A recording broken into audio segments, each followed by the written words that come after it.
Before we begin, if you enjoy wandering through the strange and sleepy corners of history, consider subscribing to Nightfall Notions for more tales that are just unsettling enough to make you forget your own restless thoughts. Tonight, we drift back to the Middle Ages, where a simple misunderstanding in a dimly lit tavern spirals into something far more eternal than anyone intended. Chapter 1. The Unfortunate Misunderstanding at the Tavern. The tavern smelled of spilled ale, damp wool, and the kind of smoke that clung to your clothes for weeks. It was the sort of place where men went to forget their troubles, or at least to complain about them loudly enough that the troubles felt acknowledged. In one dim corner, perched on a stool that wobbled with every shift of his weight, sat a man named Theobald. He was not important, nor was he particularly memorable, except for the fact that he was very, very drunk. Theobald had spent the evening drinking with a loose circle of acquaintances, none of whom he knew well enough to trust, but all of whom he trusted enough to borrow money from. The conversation had meandered from the dismal harvest to the even more dismal state of local politics, when, emboldened by his 7th tankard, Theobald made a fatal error. He expressed an opinion. "It's all rot, if you ask me," he announced, sloshing ale onto the table. "The church, the tithes, the whole lot. A man ought to be able to talk to God without some fat bishop taking a cut." This was not, strictly speaking, an original thought. In certain corners of Europe, murmurs of reform were already bubbling under the surface. But in this particular tavern, in this particular village, such words were still dangerous enough to make the room go quiet for half a heartbeat before the usual noise swallowed it up. Unfortunately for Theobald, one person had heard him very clearly. A thin, sharp-eyed man in a dusty brown cloak, who had been nursing the same cup of wine for the better part of an hour, leaned forward. "You speak boldly, friend," he said, voice low. Not many dare to question the church so openly. Theobald, mistaking this for admiration, puffed up like a barnyard rooster. "Someone's got to say it. Truth doesn't hide in a priest's purse, eh?" He laughed, elbowing the man beside him, who did not laugh back. The stranger's smile was thin. "Indeed, and it takes courage to speak such truths. Tell me, have you read the works of the reformers? The ones who write against indulgences, against the corruption?" Theobald, who could barely read his own name, waved a hand. "Ah, words are just words. Action's what matters. If I had my way, we'd toss every last relic monger out on his ear." This was the moment the sharp-eyed man had been waiting for. He stood, placing a hand on Theobald's shoulder with the solemnity of a bishop bestowing a blessing. "Brother," he said, loud enough for the nearest tables to hear, "you are a light in these dark times. The people need voices like yours." Theobald, now the center of attention, grinned. He had never been called a light before, unless one counted the time his mother had shouted that he'd left the candle burning again. He opened his mouth to say something else, grand and foolish, but the stranger was already slipping away into the crowd. 3 days later, the first pamphlet appeared. It was crude, hastily printed, and scattered across the village square like autumn leaves. The title, in uneven block letters, declared, "Weinty Testimony of Brother Theobald, who dares to speak against the tyranny of Rome. Guard." Inside, a series of increasingly radical and entirely fabricated diatribes against the church were attributed to Theobald, who was described as a humble but fearless reformer, a beacon of truth in a world of lies. Theobald, who had been nursing a brutal headache and no memory of the tavern, first learned of his newfound fame when the village priest stormed into his cottage, waving the pamphlet like a condemned man's confession. "Is this your doing?" the priest demanded. Theobald squinted at the page. I never—" "It's treason," the priest hissed. "Heresy. They'll burn you for this." By nightfall, the news had reached the bishop.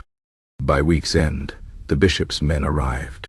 Theobald's protests, that he'd been drunk, that he'd never seen the pamphlet before, that he couldn't even read most of it, were met with cold smiles. Heretics always lied, after all. and the people, stirred by the idea of a local man standing up to Rome, had already begun to whisper his name like a prayer. When the pyre was lit, the sharp-eyed man was there, watching from the crowd. He did not stay to see the end. He had other villages to visit, other drunken boasts to collect. The work of creating martyrs, after all, was never done. And so Theobald, who had only wanted to impress a room full of strangers, became a symbol, a light in the darkness, a man who had dared to speak the truth, even if he couldn't quite remember what it was. Chapter 2. The Overzealous Scribe's Transcription Error. The scriptorium was cold, damp, and smelled of ink, vellum, and the peculiar mustiness that clung to men who spent too much time hunched over parchment. Brother Ambrose, the youngest scribe in the monastery, had been copying tax records since dawn, his fingers stiff, his eyes bleary, and his stomach growling with the kind of hunger that made even the monastery's famously bland porridge seem appealing. He had been awake for 19 hours, a fact that would have impressed his superiors had they not been equally sleep-deprived, and therefore incapable of appreciating anyone else suffering. Ambrose was supposed to be transcribing the grievances of the local peasantry, a task as tedious as it was pointless, since no one with actual power ever read them. Most complaints were variations on the same theme. The harvest was bad. The taxes were high. The Lord's men took my last chicken. Someone would get creative and claim their neighbor's pig had cursed their children, but even that was rare. Then came the Turnip incident. The peasant in question, a wiry man named Roger, had stood in the village square that morning, arms crossed, scowling at the scribe's table like it had personally offended him.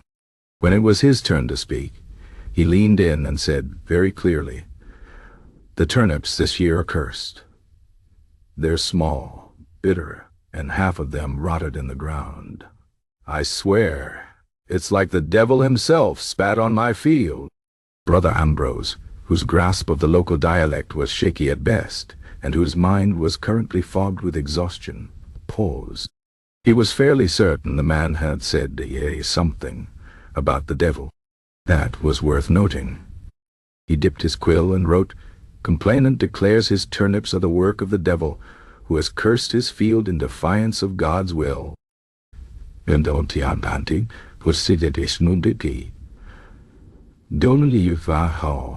This was not, strictly speaking, what Roger had said.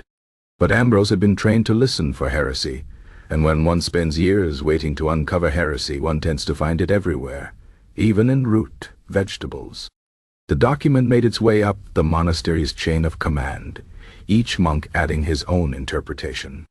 By the time it reached the abbot, the original complaint had been embellished into a full-blown confession of diabolical agriculture.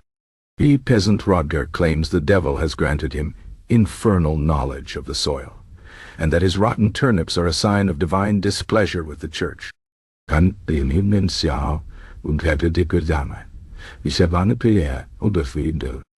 abbot, a man who had long harbored suspicions that the local peasants were up to something, saw his chance. He dispatched a letter to the bishop, who, in turn, dispatched soldiers. Rodger was in the middle of salvaging what remained of his crop when they arrived. "You're to come with us," the captain said, gripping his arm. "The church has questions about your activities." Rodger, who had never been accused of anything more exciting than stealing a handful of barley during a lean winter, blinked. "What activities?" "The ones involving the devil and your turnips." Rodger's protest that he had only been complaining about the weather was drowned out by the growing crowd of neighbors, some of whom were now muttering that they had always thought there was something odd about his crops. One woman claimed his cabbages had once given her a vision of a 3-headed goat. Another swore his radishes had bled when cut. By sundown, Rodger was in a cell, and the village was busy inventing new and increasingly dramatic stories about his supposed heresies. The baker recalled how Rodger had once refused to bless his bread. The blacksmith swore he'd seen him whispering to crows. Even the priest, who had known Rodger since childhood, began to wonder if there might be some truth to the rumors. After all, the man had always been terrible at tithes. The trial was swift. The evidence was overwhelming. The verdict was inevitable. As Roger stood on the scaffold, staring at the noose, he had one last thought.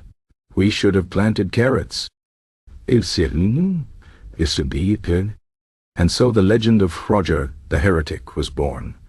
A man who, through no fault of his own, became a cautionary tale about the dangers of complaining too loudly about vegetables. His field was salted. His name was struck from the village records.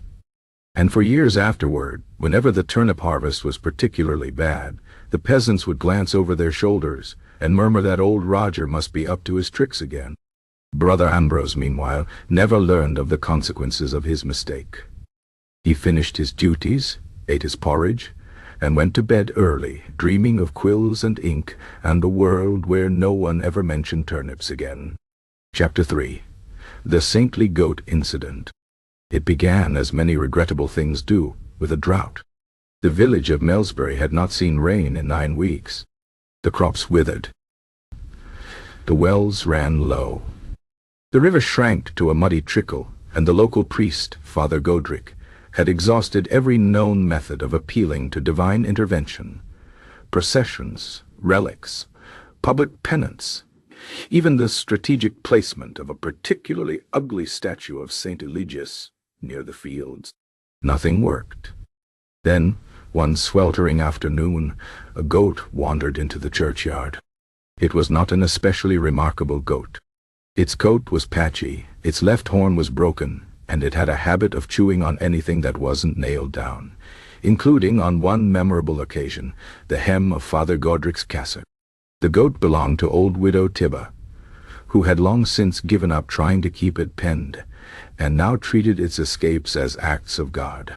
On this particular day, as the villagers gathered in despair, the goat trotted up to the dried-up well, sniffed it with what seemed like solemn contemplation, and then promptly urinated into it. A child pointed. Look, the goats blessed the well. At any other time, this would have been met with laughter, or at least a stern admonishment about blasphemy. But the villagers were desperate. They peered into the well. The next morning, it rained. Not a lot. Not enough to end the drought, but enough that the well, which had been dry as bone, now held a shallow pool of murky water. Father Godric, who had spent the previous evening privately despairing over his flock's dwindling faith, saw an opportunity. A sign, he declared, holding his arms aloft as the villagers gaped at the damp stones of the well.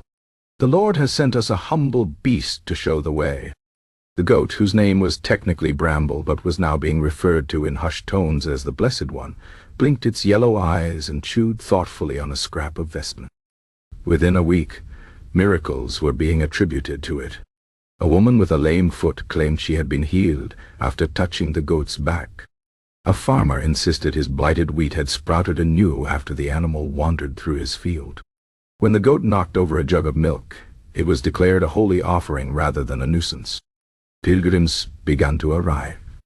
They brought offerings, apples, ribbons, poorly carved wooden figurines of the goat itself.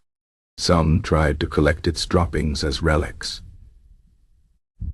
A particularly enterprising merchant started selling vials of blessed goat's breath, which was, in fact, just well water with a bit of grass floating in it.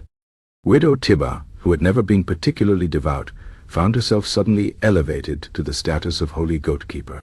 She tried to explain that Bramble was, in fact, a terrible creature who had once eaten an entire batch of her laundry, but no one listened.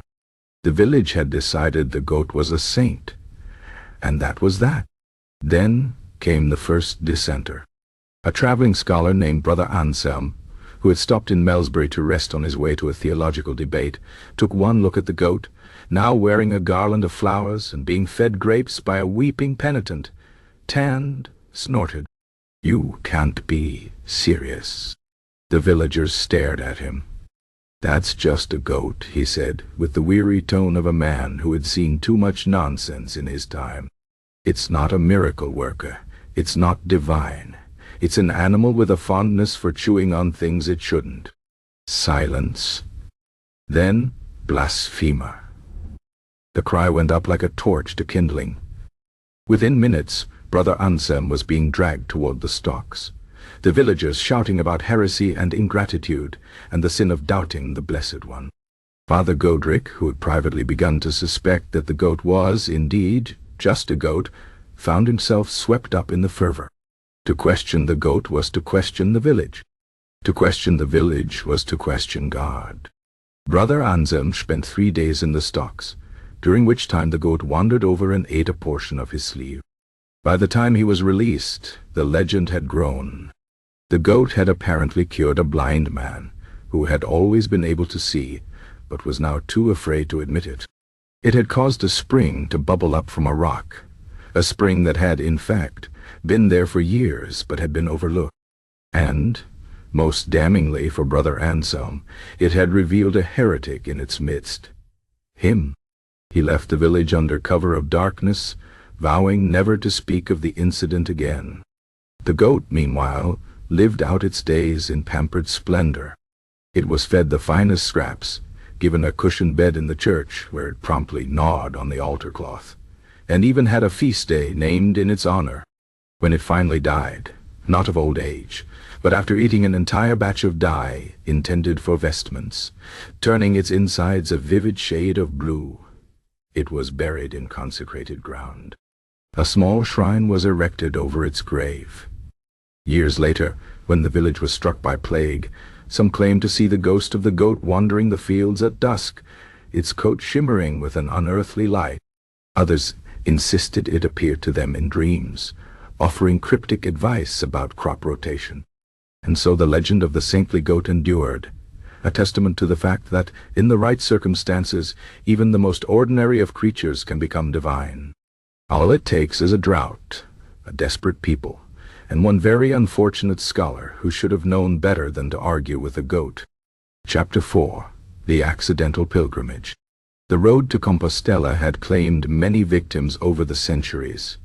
Wayward souls, who took wrong turns, exhausted travelers who collapsed at crossroads, and the occasional unfortunate who accidentally wandered into bare territory while consulting an upside-down map.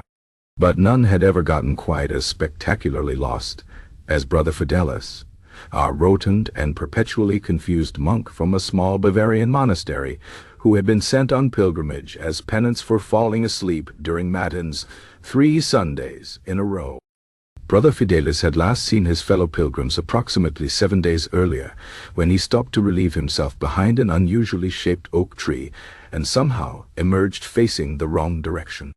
Since then, he had been wandering through increasingly unfamiliar landscapes, surviving on foraged berries and the occasional kindness of suspicious farmers who took one look at his tonsure and decided he probably wasn't dangerous, just incompetent. On the afternoon that would change everything, though not for the better, Fidelis stumbled into the village of Montserrat just as the sun was setting behind the mountains. Exhausted, sunburnt, and somewhat delirious from having accidentally eaten what might have been hallucinogenic mushrooms the previous evening, he dragged himself to what appeared to be a monastery gate and collapsed against it with a groan that sounded more dramatic than he intended. The gate opened almost immediately, revealing a circle of astonished faces. Fidelis didn't know it, but he had arrived at the shrine of the Weeping Madonna, a site of pilgrimage where the faithful gathered to witness the miraculous tears that streamed down the face of a wooden statue every full moon. Today was not a full moon. The statue had been stubbornly dry for weeks, and the local clergy were growing increasingly desperate. "You've come," cried the head priest, grasping Fidelis by the shoulders. The monk blinked up at him, too tired to correct what was clearly some sort of mistake. The prophecy spoke of a holy man from the north, marked by the sign of the wanderer. Fidelis looked down at his mud-spattered robes and the broken walking stick clutched in his hand. Before he could explain that he was simply lost, he was being half-carried, half-dragged into the shrine, where hundreds of pilgrims waited in disappointed silence, having come to see a miracle that hadn't occurred. The head priest thrust Fidelis in front of the crowd. "Behold, The sign we have awaited. A murmur ran through the assembly. Fidelis, who had been about to ask for directions and possibly a bowl of soup, found himself the sudden center of attention. He opened his mouth to speak, but what emerged was not an explanation but a loud stomach growl that echoed impressively through the stone chamber. "The voice of God," someone shouted from the back. Fidelis tried again. "I think there's been a—" he began, but was interrupted by a violent sneeze brought on by the thick incense in the air. His nose collided with the base of the weeping Madonna, causing the statue to wobble precariously. As if on cue, and contrary to all lunar cycles, the Madonna's eyes began to drip what appeared to be tears. The crowd gasped. Fidelis stared in horror as liquid streamed down the wooden face. He reached out to steady the statue, and his fingers came away damp. He sniffed them cautiously. It was olive oil. Before he could point this out, the head priest was proclaiming a miracle. "The holy stranger has brought forth the tears. He is the one foretold in the visions." Fidelis desperately tried to explain about the loose base and the oil reservoir he'd apparently jostled, but his broken Spanish and general air of bewildered exhaustion only added to his mystique. When he muttered, "I just want to go home," it was taken down as "the just will know the gnome." When he asked where the privy was, it became "where the privy of wisdom lies." By nightfall, scribes were diligently recording his every random utterance as divine prophecy. His complaints about blisters were interpreted as metaphors for spiritual suffering. His request for mutton stew became an allegory for the nourishment of souls. When he finally fell asleep, face first in his lentil soup, it was declared a holy trance. Over the next week, Fidelis's attempts to escape only fueled the legend. His pre-dawn flight from the shrine was hailed as an ascetic wandering into the desert. When he was found 3 miles away sleeping in a shepherd's hut, it became a vision quest. His increasingly desperate explanations were taken as tests of faith. The final stroke came when the local bishop, eager to capitalize on the sudden surge in pilgrims, declared Fidelis a living saint. By then, the poor monk had stopped trying to correct anyone. He sat in bemused silence as noblewomen kissed his hands, scholars begged for his wisdom, and the shrine's income tripled. Years later, when a more skeptical abbot finally investigated, he found the original prophecies had been nothing more than a French pilgrim's laundry list and a drunken minstrel's song lyrics. But by then, the cult of Saint Fidelis the Wayfarer was firmly established, complete with feast days, devotional medals, and a rather fetching icon of him holding a walking stick with a heavenly glow around his head. As for Fidelis himself, he eventually made it to Compostela, though no one believed him when he said he was just an ordinary monk. To his dying day, pilgrims would seek him out for blessings, to which he would invariably reply, with increasing irritation, "I'm telling you, it was just oil from the lamp." Naturally, this too was taken as profound mystical insight. The Church would later declare it symbolic of the anointing of the chosen ones. And so the legend grew, while somewhere in heaven, or possibly the other place, a certain Bavarian monk continued to facepalm for all eternity. Chapter 5. The Illiterate Preacher. The village of Saint-Crepin had not had a proper priest in 3 generations. The bishop kept promising to send one, but between plagues, wars, and that unfortunate incident with the poisoned communion wine, the position remained stubbornly vacant. In the meantime, religious duties fell to whoever seemed least likely to cause an outright scandal, which is how Guillem the charcoal burner found himself leading Sunday services despite not knowing a single word of Latin. Guillem had 2 qualifications for the role. He owned a reasonably clean tunic, and he had an excellent memory for the rhythms of speech. After years of listening to traveling preachers, he could mimic the rise and fall of holy words without understanding a single syllable. To the untrained ear, which described every ear in St. Crepin, he sounded exactly like a real priest. The system worked admirably until the day Guillem decided to innovate. Tired of repeating the same handful of remembered phrases, he dug up an old psalter that had been left behind by a missionary decades earlier. The book's pages were foxed with damp, its ink faded to a watery brown, but Gilham reasoned that if he held it up authoritatively and moved his lips with conviction, no one would know he was essentially inventing scripture as he went along. He was half right.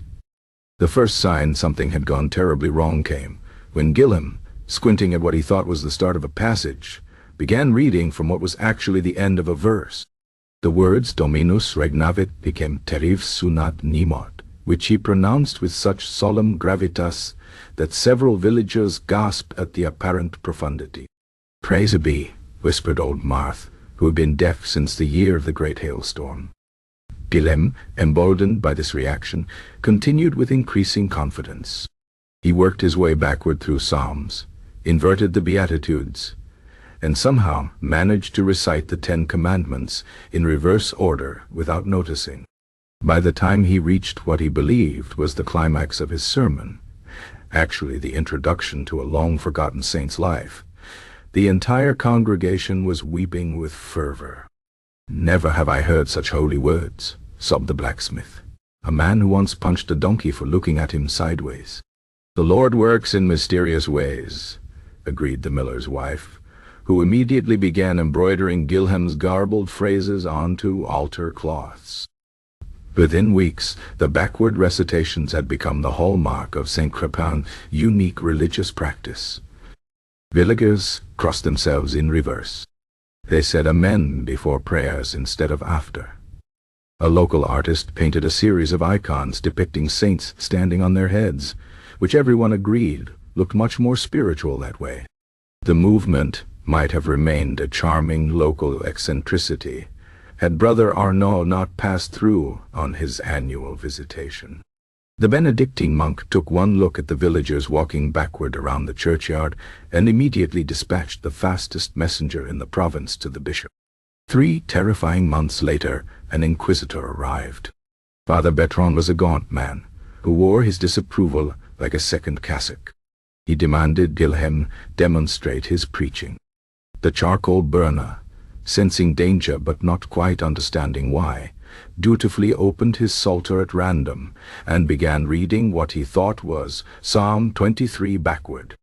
"The rod thy and staff, thy me comfort shall," intoned Gilham, squinting at the page. Father Bertrand's face went through several interesting colors before settling on a sort of puce fury. "This is heresy of the highest order." Gilham blinked. "Is it? I thought it sounded nice." The Inquisition records would later describe what followed as the most perplexing heresy trial in living memory.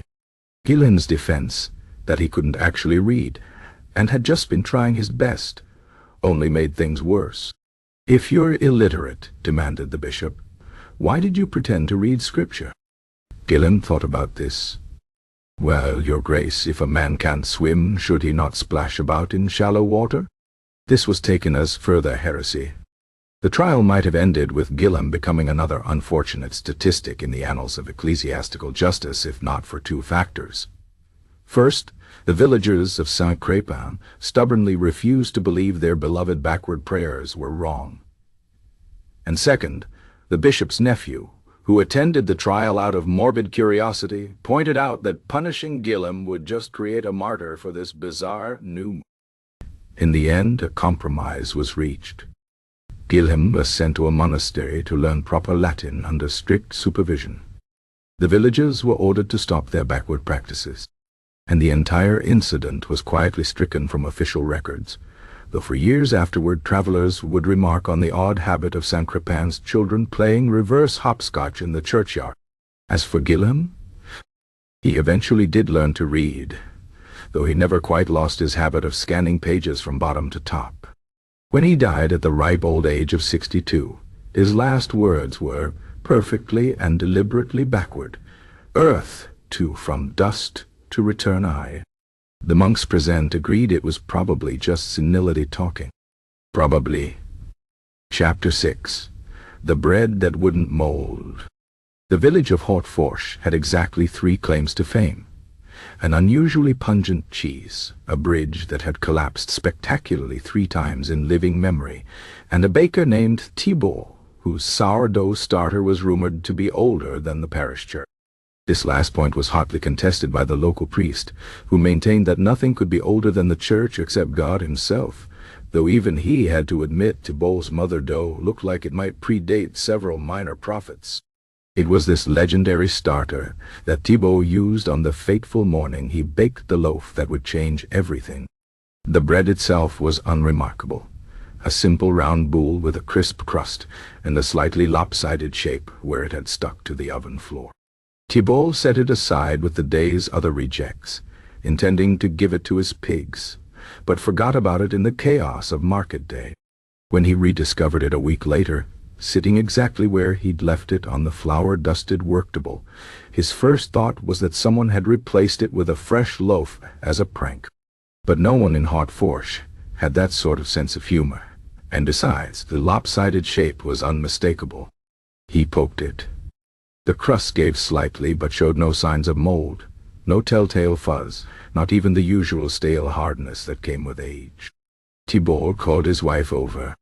Margot, a practical woman who had once chased a tax collector out of town with a rolling pin, examined the bread with narrowed eyes. "Did you bless it?" "What? No." "Did you use holy water in the dough?" "Of course not." Margot crossed herself. "Then it's a miracle." The news spread faster than butter on a warm roll. By noon, half the village had crowded into the bakery to gawk at the miraculous bread. The schoolmaster, who fancied himself a man of science, suggested perhaps the loaf had simply dried out in some peculiar way. He was promptly shouted down by the cheesemaker's wife, who declared he had the faith of a dead newt. Father Leblanc arrived just as someone proposed paring off a piece of the bread to test if it truly never spoiled. The priest took one look at the crowd and immediately grasped 2 things. First, that this could be exactly the sort of divine sign his dwindling congregation needed. And second, that if he didn't take control of the situation, someone was bound to start licking the thing. "Clearly," he announced in his best pulpit voice, "this is no ordinary bread. It has been touched by the hand of God." A murmur of approval rippled through the crowd. "We shall build a shrine for it, where all may come and bear witness to this wonder." The baker's wife, ever pragmatic, whispered to her husband, "Does this mean we can charge admission?" The shrine went up faster than any building project in Haute-Fourche's history, largely because no one wanted to be the person who opposed a potential miracle. The bread was placed on a velvet cushion under a glass dome, donated by the glazier, who saw an opportunity for free advertising, and villagers began making pilgrimages to see it. Soon, reports of miracles began circulating. A blind woman claimed to see colors after touching the case. A child's withered arm supposedly grew stronger after praying before it. And the mayor's chronic gout mysteriously improved, though this last one coincided suspiciously with his wife hiding all the wine in the house. The problem, of course, was that the bread stubbornly refused to behave like proper relics were supposed to. When fragments were carefully shaved off to distribute as blessings, they didn't bleed or smell of roses. They just looked like breadcrumbs. Worse, some recipients reported that the fragments eventually did grow mold, albeit much slower than normal. Father Leblanc solved this by declaring that only true believers received the undying fragments, while the rest had been given pieces from lesser loaves mixed in by mistake. The real trouble began when Brother Michel, a visiting Franciscan, asked to examine the bread.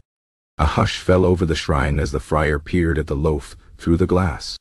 He said nothing at first, just hummed thoughtfully, a sound that struck terror into the hearts of everyone present, as it was the exact same noise he'd made before exposing the weeping statue in Bordeaux.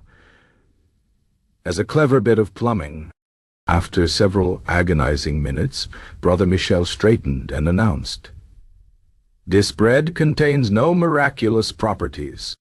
The crowd gasped. The priest turned pale. Thibault the baker, who had been enjoying his sudden status as a minor celebrity, felt his stomach drop. "It's simply been preserved through entirely natural means," the friar continued. "The flour was likely contaminated with certain molds that inhibit spoilage. I've seen it happen before in very dry conditions." A dangerous silence followed. Then someone threw a turnip.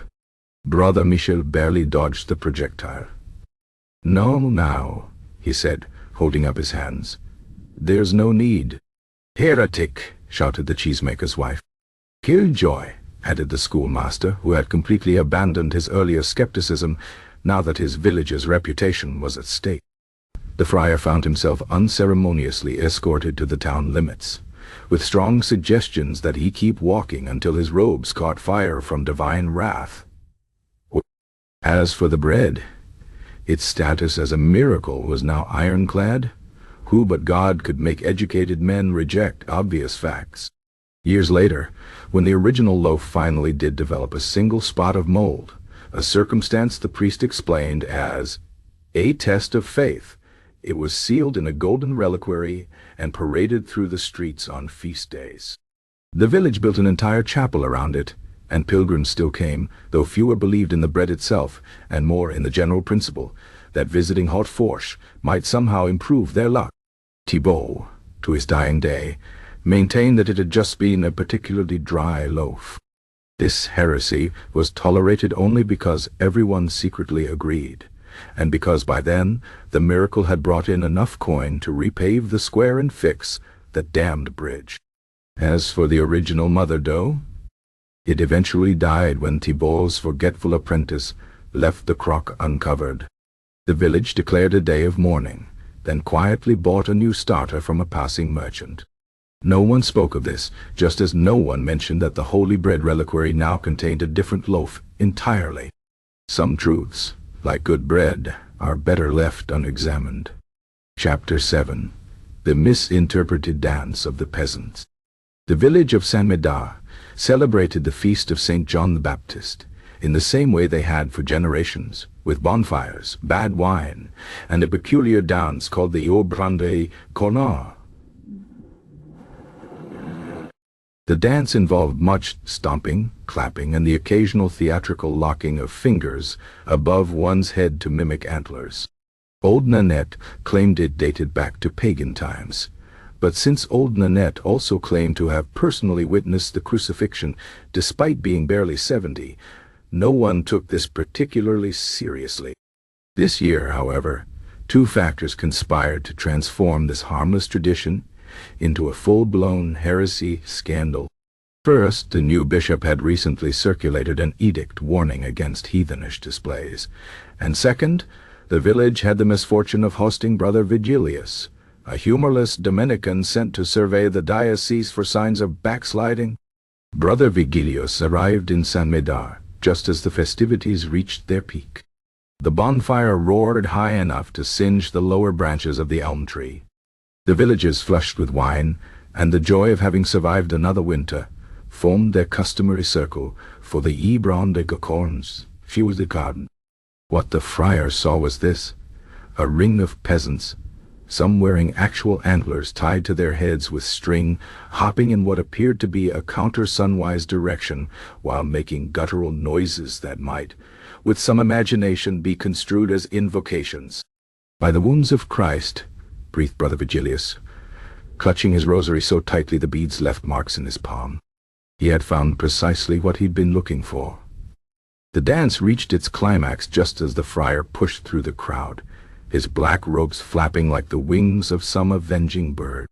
The villagers, too caught up in their revelry to notice his approach, were in the midst of the traditional finale, a series of jumps meant to represent deer frolicking, though after several rounds of cider, it more closely resembled a herd of drunken cattle. "Cease this demonic ritual," bellowed Brother Vigilius. The music screeched to a halt. Pierre the fiddler nearly swallowed his tongue. The sudden silence was broken only by the crackle of the bonfire and the sound of old man Gerard toppling slowly into the duck pond. Mayor Bertrand, who had been leading the dance with an antler headdress slipping rakishly over one eye, blinked at the friar. "It's just the Ibron de Conge, brother. We do it every year." Brother Vigilius's face contorted in triumph. The dance of the horns, eh? You admit it. It's about deer, piped up Marie Lafarge from the back of the crowd. My granddad used to say, silence. The friar's finger stabbed accusingly at the bonfire. You dance backward around the flames. You wear the symbols of the beast. You utter pagan incantations. A murmur ran through the crowd. The incantations in question had been old Gerard's annual attempt to remember the lyrics to "Chew the Miller's Lusty Daughter," but pointing this out now seemed unwise. By dawn, half the village was in chains. The other half had fled to the woods, though several were caught when their hiding place was given away by the sound of antlers clacking together in the underbrush. The bishop, informed of this nest of heresy, dispatched a full inquisitorial tribunal with instructions to make an example of Saint Medard. The trial that followed was a masterpiece of misunderstanding. The villagers' protestations that the dance was just a bit of fun were taken as further evidence of their depravity. When Mayor Patron tried to demonstrate the steps to show their harmlessness, the chief inquisitor nearly fainted at what he perceived to be the motions of one possessed. The antler headdresses were declared instruments of devil worship, though the tanner later swore they were just leftovers from last season's buck hunting. Only one person emerged with any dignity, old Nanette, who, when pressed to confess her sins, launched into such an impressively detailed and entirely fictitious account of leading secret moonlit rituals that the tribunal stopped the proceedings early just to avoid hearing more. She was promptly declared the cult's ringleader and sentenced to burn, a prospect that seemed to please her enormously. On the day of her execution, Nanette addressed the crowd with the serene confidence of someone who knew this was by far the most interesting thing that had ever happened to her. "You're all fools," she announced cheerfully as the flames were lit. "But at least I'll die famous." The villagers, now thoroughly cowed, abandoned the Yibran le Descono, at least in public.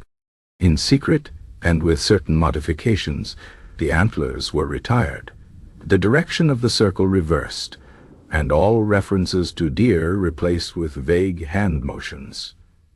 The dance lived on. Within a generation, no one could quite remember why they weren't supposed to do it properly, only that it was important.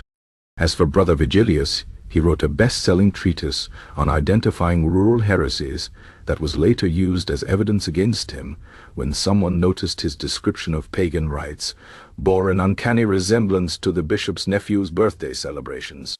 He recanted on his deathbed, claiming his last vision had been of St. John himself doing the Igi Brandel des Carnes with surprising grace.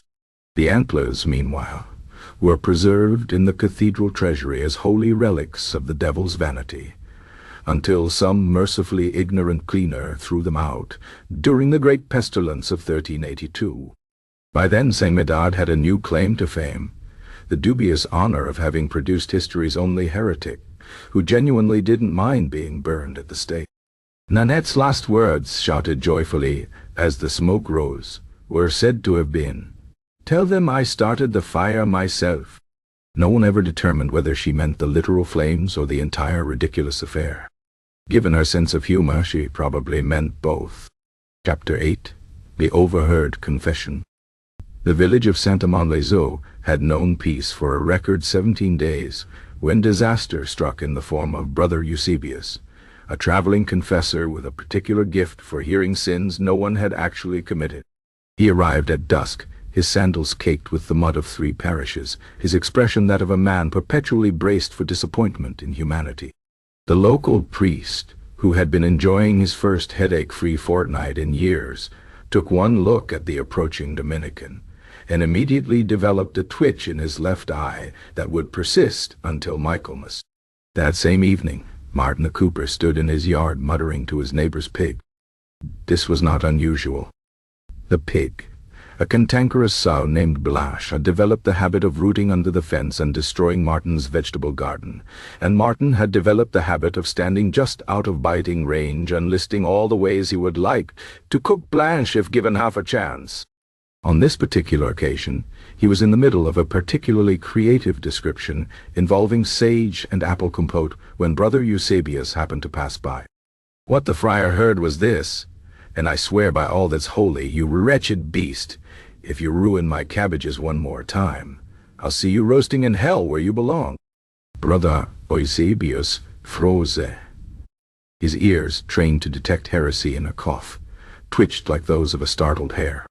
He crept closer, catching only fragments, unholy creature, devil's work, and most damningly, better than the host. By dawn, Martin found himself dragged before the village council, bewildered and still clutching the turnip he'd been eating for breakfast.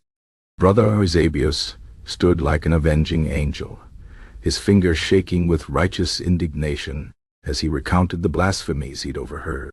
"The pig," Martin protested. "I was talking to the pig." "A likely story," sneered the friar. "You were heard comparing this animal to our Lord's body, calling it unholy, swearing by false oath." Martin opened his mouth to explain about the cabbages, then thought better of it. The truth, that he'd told Blanche he'd make better eating than the host after a particularly disappointing Easter Mass, suddenly sounded even worse when said aloud. His silence was taken as confession. The trial that followed would have been comical if not for the very real possibility of Martin ending up as kindling. Brother Eusebius, sensing his first successful heresy prosecution, argued that the pig was clearly the focus of some dark worship. The village elders, most of whom had lost vegetables to Blanche themselves, were inclined to agree. Even Father Martyr, who privately thought this all ridiculous, found himself nodding along when the friar suggested the animal might be possessed. Blanche, for her part, seemed to enjoy the attention. She snorted approvingly during the more dramatic accusations and tried to eat the wooden crucifix when it was brought out as evidence. This was taken as further proof of her diabolical nature. Matters came to a head when the friar demanded the pig be exorcised. The resulting ceremony, conducted with more enthusiasm than expertise, left Blanche mildly irritated, and the village deeply confused. When the sow relieved herself on Brother Eusebius' sandals mid-prayer, even the most credulous bystander had to question whether they were dealing with a demon or just an exceptionally poorly behaved farm animal. In the end, a compromise was reached. Martin was sentenced to 3 days' penance for his loose tongue. Blanche was ordered to be kept away from the churchyard, a restriction she ignored within hours, and Brother Eusebius left town with a new pair of sandals and the distinct impression he'd narrowly escaped a satanic porcine conspiracy. As for Martin, he took to carrying a flask of holy water whenever working in his garden, not because he feared Blanche was truly possessed, but because he'd noticed the sow hated getting wet. The village priest, having developed a newfound appreciation for his normally dull parish, began including Blanche in his sermons as an example of everyday temptations. Years later, travelers would remark on the odd sight in St. Amon's church, a small carved pig tucked discreetly among the choir stalls. The locals would smile and say nothing, though sometimes, when the harvest was particularly good, someone might leave a cabbage leaf or two beneath it, just in case. Chapter 9. The Cursed Well of Saint Whoever. The well at the edge of Saint-Ignoré had always tasted faintly of rust, and what might charitably be called earthiness. For generations, villagers drank from it without complaint, though visitors often remarked that the water had a peculiar aftertaste somewhere between iron and regret. This changed on the Tuesday after Pentecost, when young Father Anselm, newly assigned to the parish and desperate to make an impression, took his first sip and declared it miraculous. "It tastes of the blood of martyrs," he announced, wiping his mouth with a reverence typically reserved for communion wine. The villagers paused. Old man Goulet, who had been drinking from that well for 60 years, and had the kidney stones to prove it, frowned into his cup. "Tastes like someone left a nail in it," he muttered. Father Anselm, Illiterate, took this as spiritual blindness. "This is no ordinary water. Can you not taste the divine suffering, the metallic tang of holy sacrifice?"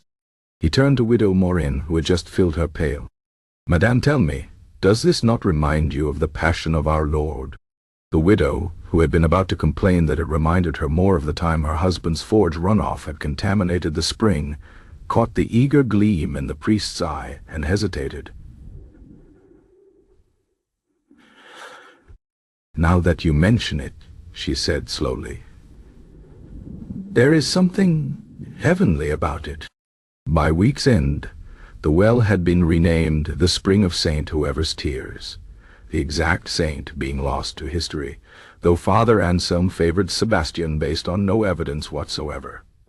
A rough stone arch was erected over it, into which someone carved a crude face that might have been holy or might have been ghouly Uncle Philip. The resemblance was uncanny either way. Pilgrims began arriving almost immediately. A merchant from Lyon claimed the water cured his gout. A pregnant woman drank 3 cups and swore the baby kicked for the first time in weeks. A traveling minstrel composed an interminable ballad about the well's origins, inventing an elaborate backstory involving a martyred nun, a runaway donkey, and what sounded suspiciously like the plot of a bawdy tavern tale he'd previously performed in Marseille. Only Goulet remained unconvinced. He took to standing near the well, informing visitors in his rasping voice that the water had tasted that way since he was a boy, and the only miracle was that no one had died of it yet. When a particularly credulous pilgrim asked if the rust flavor might be literal blood from the earth's veins, Goulet snorted. More likely, Brother Lucien's chamber pot overflowed again. His monastery is just uphill. This comment, unfortunately, reached Father Anselm's ears. The priest confronted Goulet in the village square, his face flushed with righteous indignation. You would deny God's hand in this blessing? I'd deny that water's fit to wash socks in, Goulet retorted, crossing his arms. Toss a coin in and see if it comes up clean? I'll wait.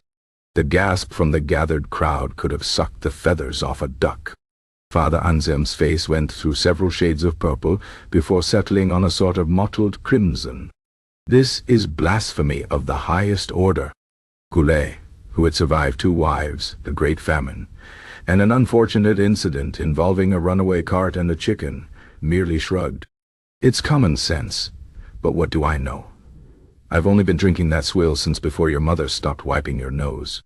The next morning, Goulet was found dead in his bed. The village erupted. Some said his heart had finally given out. It had been making suspicious noises for years. Others whispered that he'd been struck down for his disbelief. Father Anselm, wisely avoiding any direct claims of divine intervention, nonetheless gave a sermon about the dangers of hardened hearts that left no one in doubt as to his meaning. Goulet's funeral was the best attended in village history. As his body was lowered into the ground, conveniently downhill from the well, a strange thing happened. The water turned clear. That metallic tang vanished as suddenly as it had appeared. Pilgrims sipped cautiously, then in growing dismay. The magic was gone. Father Anselm, never one to let facts interfere with faith, declared this too was a miracle. The well has given all it could, he intoned. Its purpose is fulfilled. Privately, he suspected Brother Lucien had finally fixed his monastery's drainage. The pilgrims drifted away. The stone arch crumbled. Within a year, the only reminder of the whole affair was a small shrine someone had erected near Goulet's grave. Not to honor him, but because the site had become known as the place where miracles stopped. Oddly, the water there had developed a faint metallic taste. Some said it was the nails in Goulet's coffin, leaching into the earth. Others claimed it was divine irony. The few who remembered the old man's skepticism just smiled and said nothing. As for the minstrel's ballad, it became a drinking song in a neighboring town, where no one cared about the words so long as the chorus was loud enough. And high above the village, the monks of St. Lucian's quietly repaired their latrines and vowed to check the drainage more often. Chapter 10. The Unauthorized Feast Day. The village of Saint-Foy-la-Grande had exactly one claim to fame, Their namesake saint had never existed. This was not uncommon in the region. Several villages had been named after obscure martyrs, only to discover centuries later that their patron was likely a scribal error or a particularly persuasive traveling relic salesman. What made Saint Foy-la-Grande unique was that they had invented their saint entirely on purpose. It began, as many regrettable decisions do, during an unusually wet spring when the river flooded the lower fields and the villagers found themselves with nothing to do but drink and complain. Old Thibault, the self-appointed keeper of local lore, though his lore mostly consisted of gossip he'd overheard at the mill, proposed a solution to their collective boredom. "Why don't we have our own Saints' Day?" he asked, pausing to spit into the fire. "Proper ones get all the good feast days. We're stuck with that moldy old Foy who nobody's ever heard of." The village priest, Father Michel, had been drinking with them. This was his first mistake. His second was slurring, could make up a better one in an afternoon. By midnight, they had. Saint Gerard of the Mud, patron of flooded fields, damp socks, and those who had to work in the rain, was born complete with backstory. A drowned plowman, miracles making puddles disappear, and an appropriately tragic death. Slipped on wet cobbles while carrying soup. The next morning, nursing impressive hangovers, the villagers decided the idea was even better sober.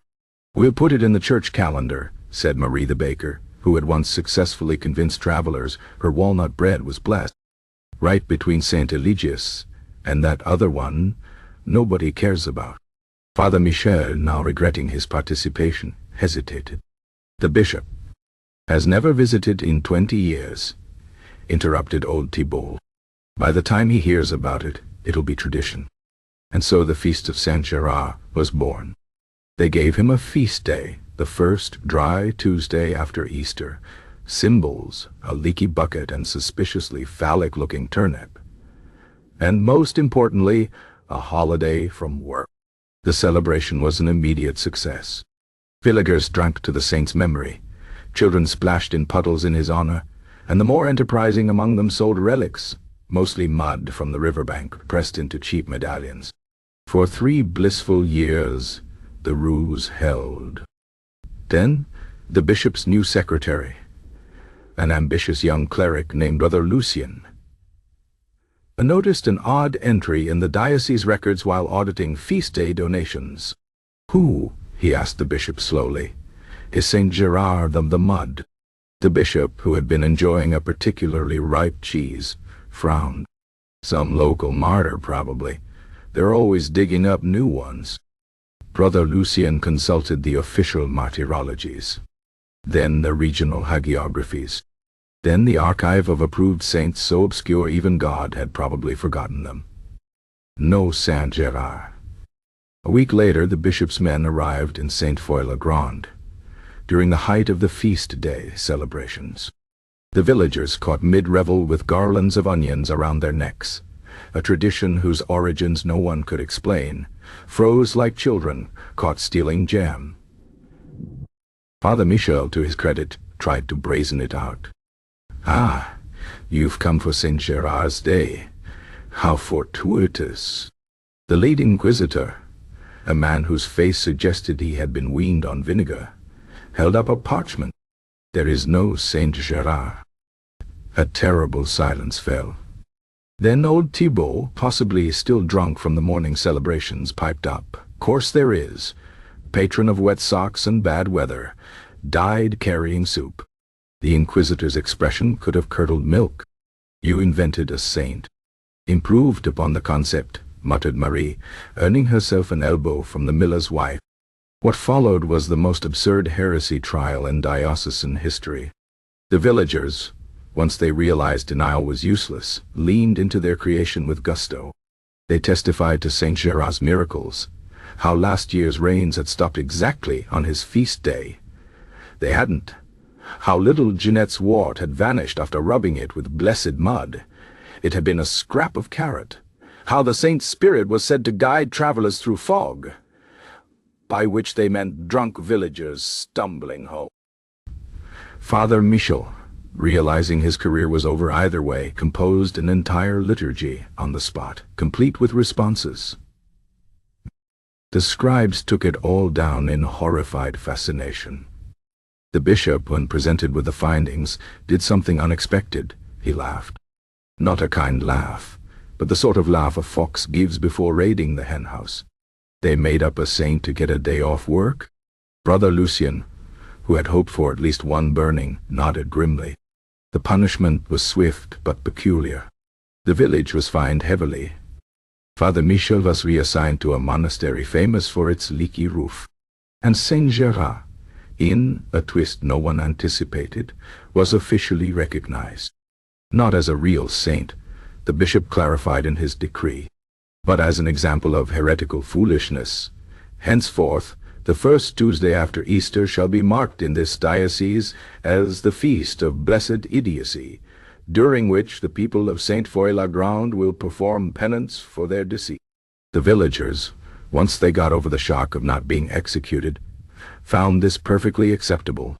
They still got their day off. They just had to spend it praying instead of drinking. Old Thibault declared it a victory. We invented a feast day and lived to tell. That's better than most saints manage.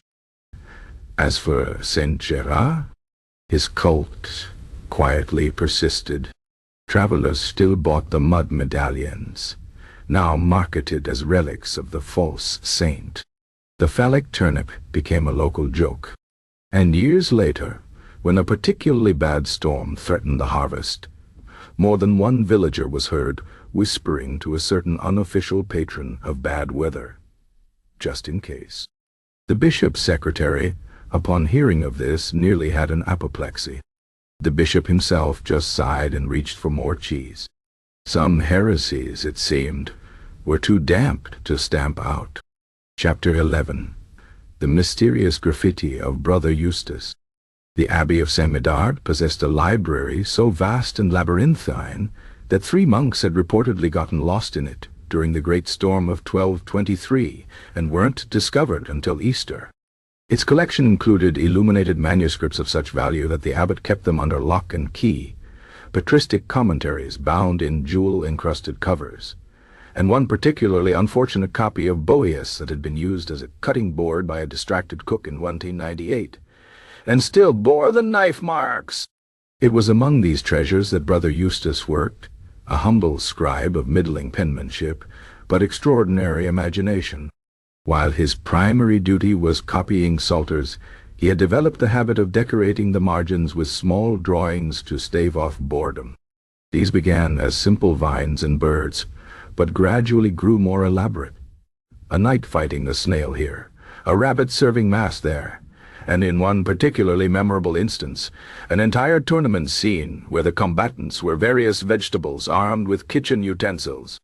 No one noticed these embellishments until the day Prior Bertrand decided the abbey's most precious manuscript, a collection of St. Augustine's sermons, needed recopying due to fading ink. He assigned the task to Brother Eustace, who by this point had grown bold enough to include commentary in his doodles. When the prior flipped through the finished work months later, he found St. Augustine's text perfectly reproduced, but surrounded by a riot of marginalia that included a rather unflattering caricature of the bishop, a nun riding a barrel down a river, and in the corner of one particularly dense theological passage, a small demon defecating into a holy water font. Prior Bertrand's shriek brought monks running from 3 cloisters away. "This is sacrilege," he thundered, waving the page like a battle standard. Brother Eustace, who had been peacefully napping in the scriptorium, woke to find himself surrounded by outraged brethren. "It's just doodles," he protested sleepily. "The words are all there, aren't they?" The prior, however, had already convinced himself there was deeper meaning. "Look!" He pointed to a particularly elaborate scene where fish were preaching to birds. "This clearly mocks the Great Commission." And here he flipped to a page where 2 monks played dice with what appeared to be communion wafers. "This desecrates the sacrament." Brother Eustace opened his mouth to explain that he'd simply been recalling Brother Simon's notorious gambling habit, but the abbot cut him off. "Wait, Look at this one." The page showed a donkey wearing a bishop's mitre, while a crowd of peasants bowed before it. To Eustace, it had been a harmless jab at Bishop Arnaud's last visit, during which His Excellency had mistaken the abbey's prized donkey for a visiting nobleman and attempted to bless it. But the monk saw something else entirely. "This is brilliant," breathed Brother Anselm, the abbey's resident intellectual. "It's a commentary on the corrupting influence of ecclesiastical power. The donkey represents the folly of—" "I was just drawing Bishop Arnaud," Eustace tried to interject, but no one was listening. Within days, the manuscript had become a sensation. Monks who had never shown interest in theology before pored over the margins, assigning profound meaning to what had started as Eustace's attempt to stay awake through yet another sermon on predestination. The fish preaching to birds became an allegory for the futility of missionary work. The vegetable tournament symbolized the church's internal struggles. Even the defecating demon was interpreted as a bold statement about the nature of evil. By the time word reached the bishop, Eustace's doodles had been elevated to the status of radical theological discourse. A visiting Cistercian declared them the most incisive critique of church hierarchy since Abelard. The abbey's librarian, who had previously regarded Eustace as barely literate, now looked at him with something approaching awe. The bishop's reaction was predictable. He arrived with an entourage of armed clerics, demanding to see this heretical text for himself. The abbot, sensing trouble, tried to downplay matters. "Your Excellency, surely these are just the idle scribbles of a simple brother." The bishop flipped to the donkey page. His face went through several interesting shades before settling on purple. "This is treason." Eustace, who had been hiding behind a bookshelf, chose this moment to sneeze. The resulting commotion revealed his presence, and soon he found himself on trial before the entire chapter. "It's not heresy if you didn't mean it to be, is it?" he asked plaintively. The bishop, who had built his career on interpreting accidental heresies into existence, was not swayed. "Intent matters not. The work itself is dangerous." The trial might have ended badly were it not for two factors. First, the sudden popularity of Eustace's teachings among certain reformist factions. And second, the bishop's secretary quietly pointing out that executing a monk over vegetable drawings might make His Excellency look ridiculous. A compromise was reached. The offending manuscript would be locked away, though not before several monks made copies of the margins. Eustace would perform penance, chiefly involving copying the Book of Psalms, without so much as a smiley face in the margins. And the whole affair would be quietly forgotten. It wasn't. Years later, travelers would ask to see the heretic's Bible, and the monks would pretend not to know what they meant while simultaneously selling them bits of parchment allegedly touched by Brother Eustace. The bishop's donkey portrait became a sort of underground currency among disgruntled clerics. And Eustace himself, much to his bewilderment, developed a reputation as a theological rebel that persisted long after his death. His tombstone, at his own request, bore no epitaph, just a small, carefully carved snail in one corner. Scholars would debate its meaning for centuries. Chapter 12. The Pilgrim Who Brought the Wrong Relic. The village of St. Gingolf had never produced a saint, a miracle, or even a particularly interesting heresy, a fact that gnawed at Father Rochefort like a hungry dog at a bone. When the annual Relic fair came to the neighboring town of Montrevers, he saw his chance. "Bring me back something holy," he instructed the villagers, pressing coins into their hands. "Something to put us on the map." Of all the pilgrims who set out that morning, only one returned with anything resembling a relic. Hubert de Cooper, a man whose family was known for two things, excellent barrels and terrible luck, arrived breathless at dusk, clutching a small ivory box. "I've got it," he announced, thrusting the container at Father Rochefort. "A finger bone of Saint Vitalis himself." The priest lifted the lid with trembling hands. Nestled in velvet lay a yellowed bone that might indeed have been a finger, if one squinted. "How did you afford this?" Hubert shifted uncomfortably. "There was A mix-up at the relic stall. Some confusion with my grandmother's remains.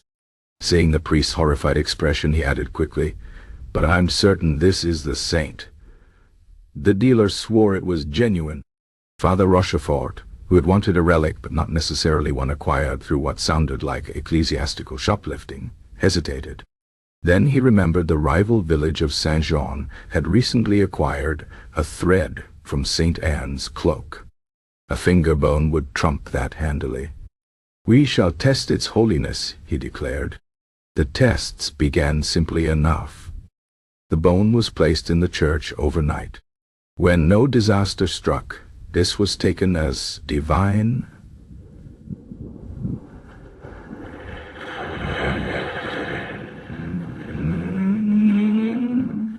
Next, they dipped it in water and gave the liquid to old Marthe, who claimed her hip pain vanished, conveniently ignoring that she'd been drinking brandy all afternoon.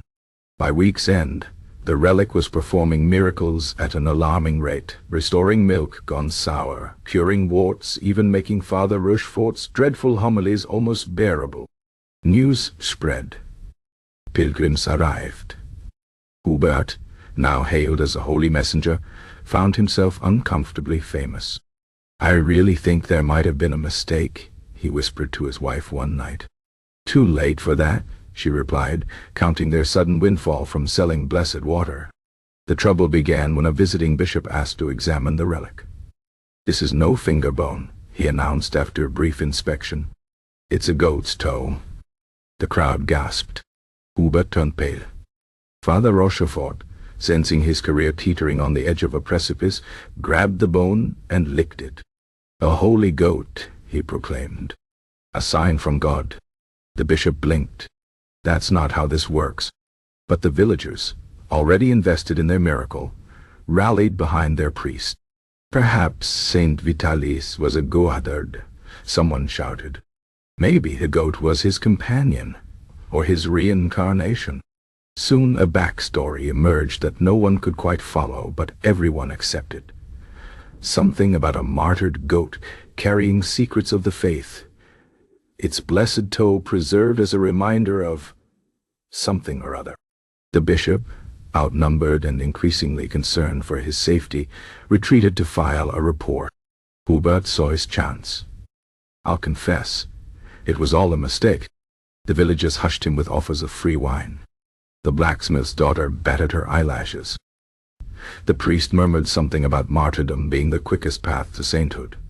Hubert, realizing his choices were between being complicit in fraud or being branded a heretic, chose survival. When the inquisitors arrived, they found the entire village worshipping before a goat's toe enshrined in gold. Their attempts to explain the error were drowned out by miraculous interventions. A sudden hailstorm, coincidence, a weeping statue, leaky roof, and Hubert's own sudden paralyzing vision, sheer terror. In the end, the church declared the whole business heretical nonsense. The toe was confiscated. The villagers were fined.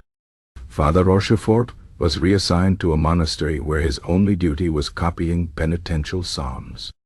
As for Hubert, he became an unlikely hero, the man who'd almost brought them a saint.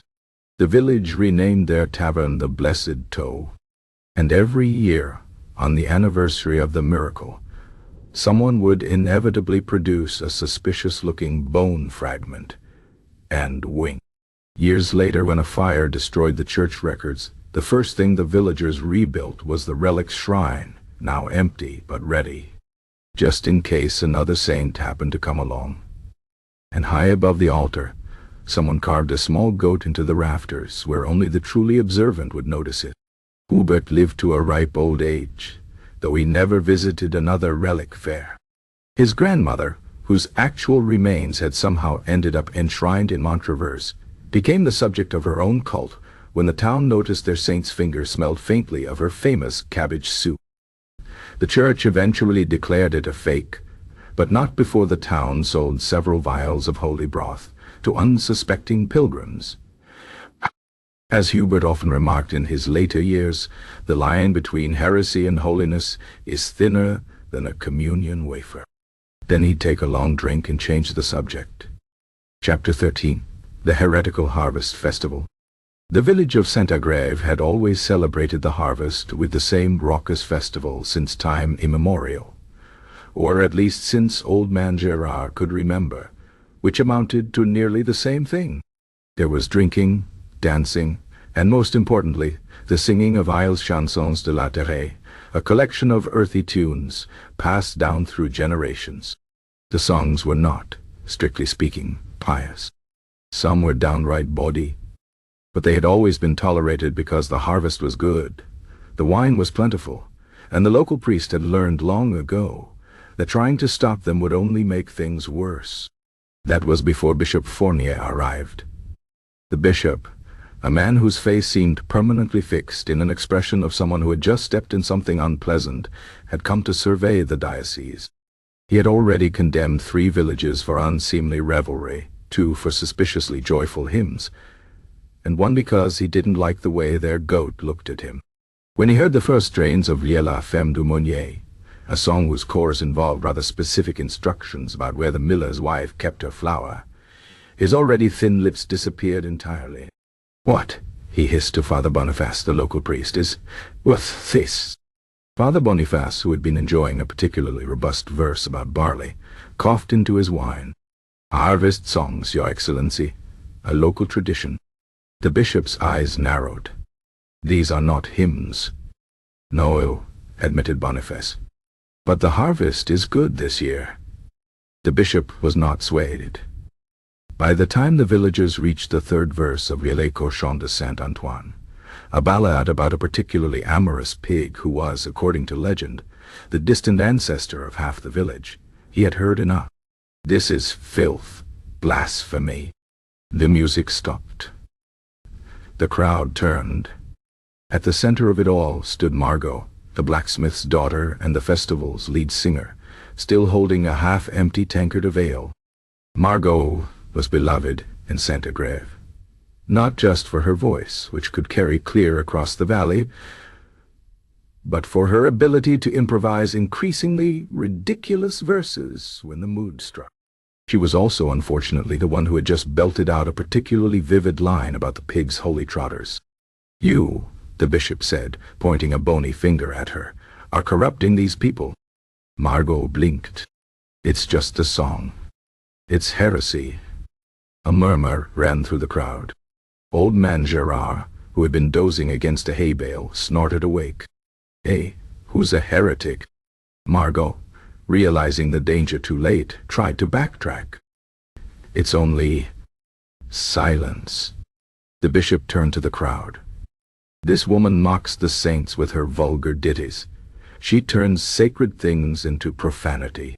Margot, who had never in her life considered pigs sacred, opened her mouth to protest, but the villagers were already muttering. Some looked nervous. Others, those who had been drinking since noon, looked intrigued. The smith, Margot's father, stepped forward. "Your Excellency, surely there's been a misunderstanding. These songs are old, no harm's meant." The bishop's smile was thin. "Ignorance is no excuse. The devil works through such harmless traditions." He turned back to Margot. "Repent, or face the consequences." Margot, who was many things but not a coward, folded her arms. "I'll not apologize for a song about a pig." The bishop's face darkened. "Then you are guilty of heresy." What followed was the fastest heresy trial in the village's history. By sundown, Margot stood before the crowd, bound and officially branded a corrupting influence. The bishop, sensing he had an audience, declared she must be made an example of. The villagers, torn between tradition and terror, hesitated. Then someone, probably old man Gerard, though he would later deny it, shouted, "Burn the heretic!" Margot, realizing things had escalated far beyond drunken singing, did the only thing she could think of. She began to sing. "Not les cochons de Saint-Antoine. Not cimento, non ya femme du meunier.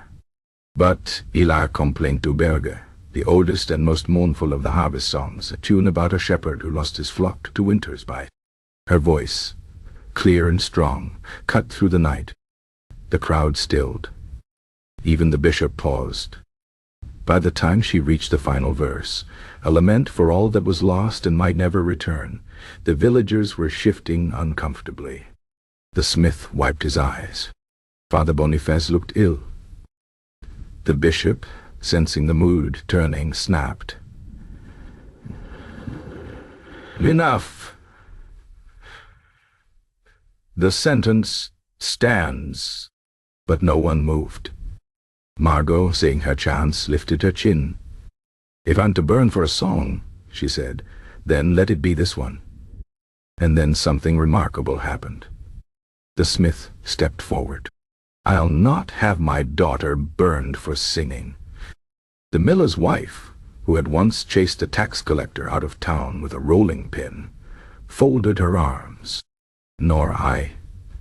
One by one, the villagers, even those who had shouted for her punishment, murmured agreement. The bishop, outnumbered and suddenly aware that rural folk could be unpredictable when riled, hesitated. A compromise was reached. Margot would not burn, but the songs would.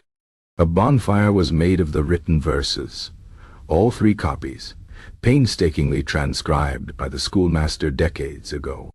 The bishop declared the harvest festival purified. And Margot? She was forbidden from singing in public again. This lasted exactly until the next harvest, when the villagers, having forgotten the bishop's decree, gathered once more. The songs returned, though now they were sung in whispers at first, as if testing the air. Margot, true to her word, did not sing, at least not where the priest could hear. But if travelers passing through Santa Greve late at night sometimes heard a woman's voice carrying across the fields, singing of pigs and millers' wives and shepherds lost to time. Well, that was just the wind, wasn't it? Chapter 14. The Case of the Possessed Turnip. The village of Saint-Michel-des-Champs had always prided itself on 3 things: its unusually pungent goats, the quality of its cider, and the piety of its inhabitants. That is, until the day old man Patron dug up the turnip. It was by any measure an extraordinary turnip, nearly the size of a child's head, with a thick, gnarled root that twisted in a way that some might call artistic, and others might call unsettling. Patron displayed it proudly at the harvest market, where it drew murmurs of admiration. And then, inevitably, suspicion. "Never seen a turnip like that," muttered the miller, squinting at it. "It's unnatural," agreed the blacksmith's wife, crossing herself. Father Anselm, the village priest, arrived just as the debate was reaching its peak. He took one look at the turnip, its pallid hue, its vaguely face-like contours, and declared, "That's no ordinary vegetable." Patron, who had been hoping to fetch a good price for his prized turnip, frowned. "What do you mean?" The priest's voice dropped to a whisper. "It's possessed." The word rippled through the crowd like a chill wind. By sundown, the turnip had been moved to the church, where it was placed on a wooden stool and subjected to increasingly dramatic examinations. Father Anselm sprinkled it with holy water, which beaded on its waxy surface and rolled off harmlessly. The schoolmaster, who fancied himself an amateur botanist, suggested it might just be a particularly robust specimen. This was a mistake. "Defending the devil's vegetable?" sneered the blacksmith. "Perhaps the schoolmaster's in league with it," whispered the miller's wife. The schoolmaster, sensing the mood turning against him, wisely shut his mouth. The next morning the turnip was still there, unchanged, unrepentant, and somehow even more unsettling in the light of day. A crowd gathered, whispering about how its root tendrils seemed to have shifted position overnight. They had not, but no one would have bet their life on it. Then the baker's daughter, a particularly devout girl named Marie-Claire, fainted after touching it. That settled the matter. A trial was convened in the village square, with the turnip as the accused. Father Anselm served as both prosecutor and judge, which Bertrand thought was a bit unfair, but no one asked his opinion. The evidence against the turnip was damning. It was too large, too pale, and, according to Marie Claire, it had whispered to her in a language no mortal should know. She later admitted it might have been the wind, but by then, the story had taken on a life of its own. Bertrand, realizing his prized vegetable was about to be destroyed, made one last attempt at reason. It's just a turnip, a big ugly turnip, sure, but still just a turnip. The crowd turned on him like wolves on a lame deer. Defending the demon root? Perhaps Bertrand is part of its evil plot. Bertrand, who had never been accused of anything more sinister than cheating at dice, suddenly found himself on trial alongside the turnip. The verdict was swift. The turnip was to be burned at the stake, a fate usually reserved for heretics, but which Father Anselm declared fitting for vegetable abominations. Bertrand, as its defender, was sentenced to 3 days in the stocks. The execution was a solemn affair. The turnip was tied to a post, no easy feat given its lack of limbs, doused in oil and set alight before a hushed crowd. It burned surprisingly well, emitting a smell that was less sulphurous and more earthy. Some claimed to hear screams in the crackling flames. Others swore they saw a face in the smoke. Bertrand, watching from the stocks, just sighed. The next morning, the village awoke to find every turnip in their gardens had withered overnight. A final act of vengeance, the priest declared. The blacksmith swore he heard faint laughter in the fields. Marie Claire claimed the ashes of the demon turnip had arranged themselves into a perfect circle. And Father Anselm? He wrote a best-selling treatise on identifying vegetable-based heresies that was later used as evidence against him when someone noticed his description of demonic gourds bore a striking resemblance to the bishop's prized melons. As for Bertrand, he took up beet farming instead. They were less dramatic.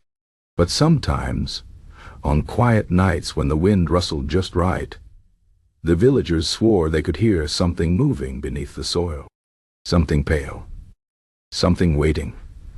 And no one planted turnips in Saint-Michel-des-Champs ever again. Chapter 15. The Bishop's Bad Latin. Bishop Raymond of Montauban was many things: devout, ambitious, possessed of an excellent singing voice, but a scholar of Latin he was not.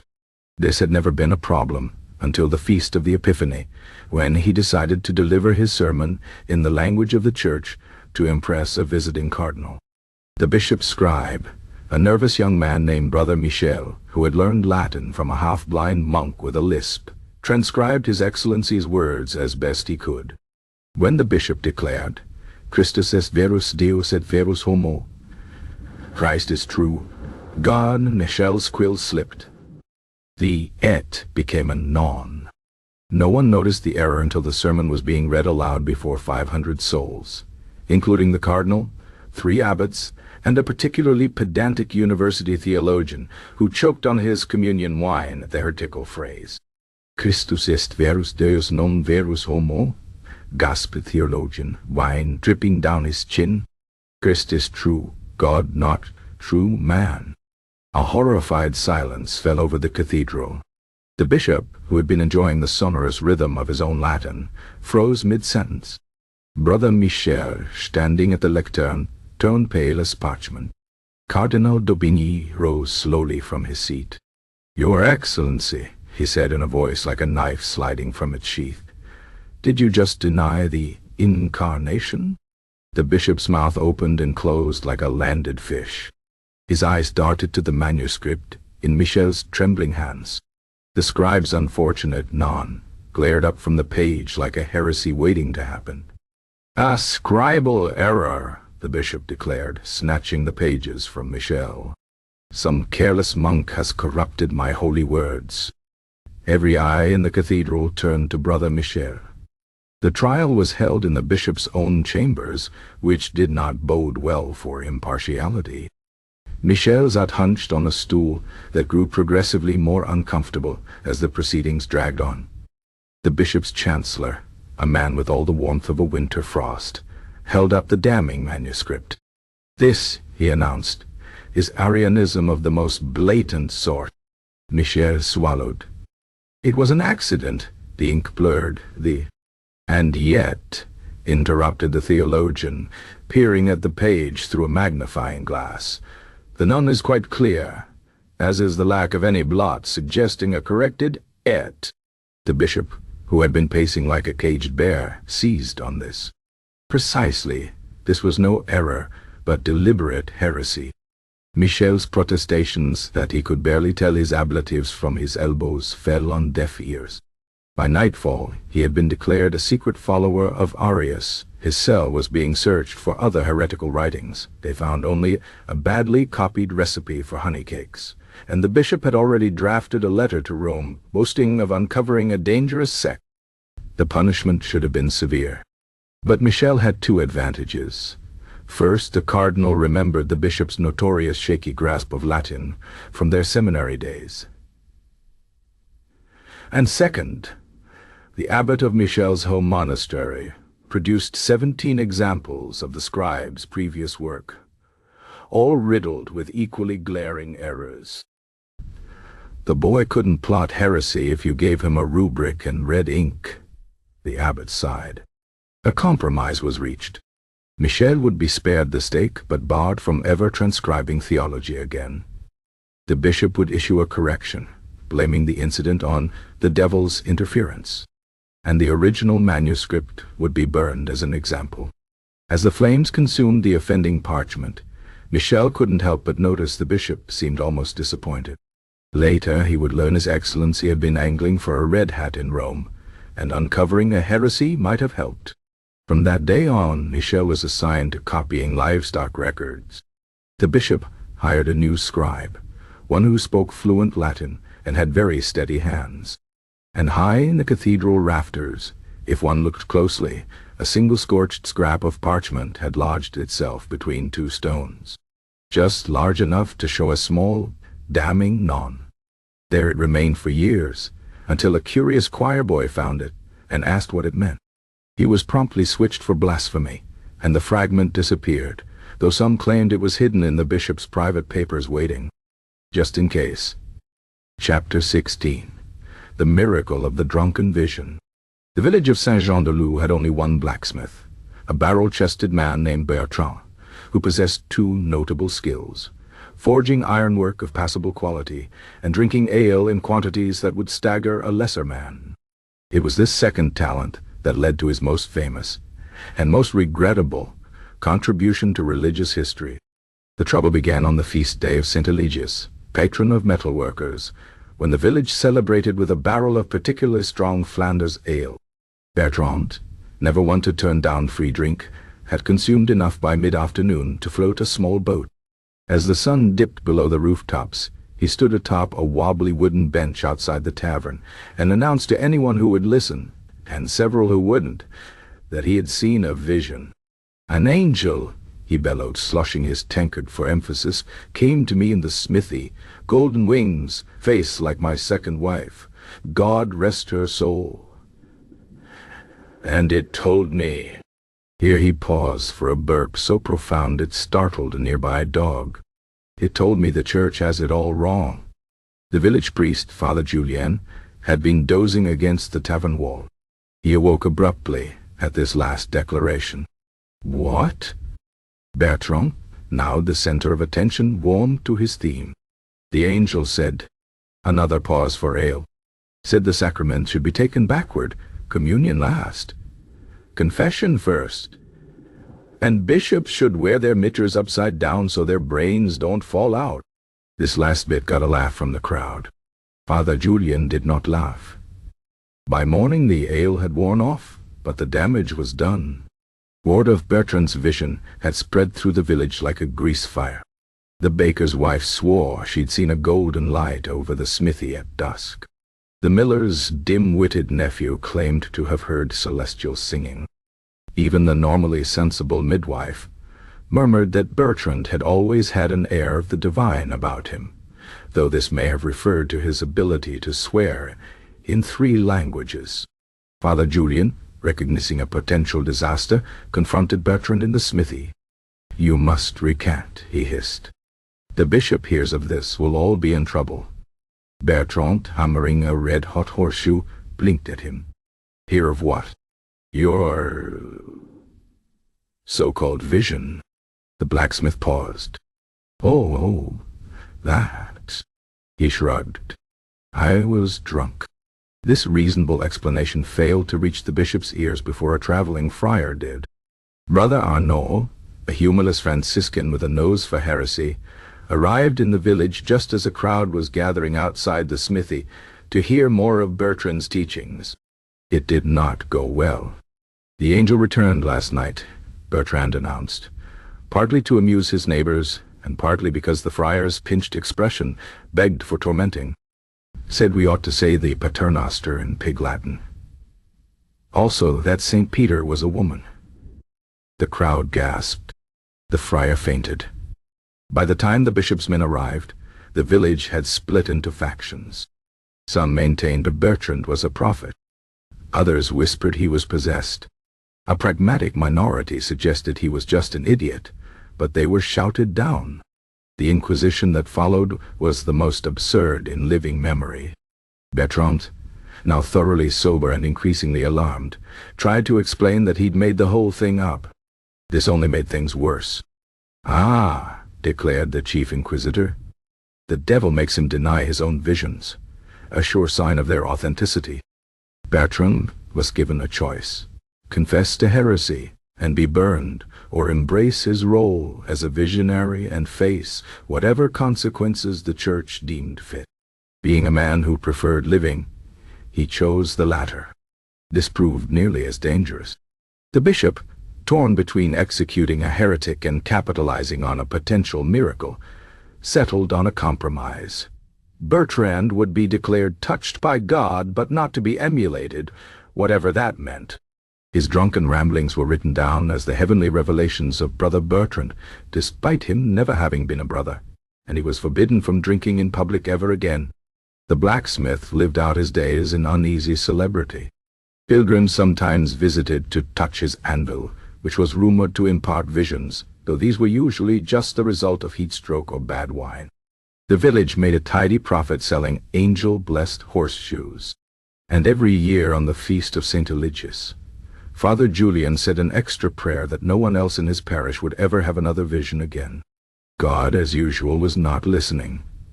Chapter 17.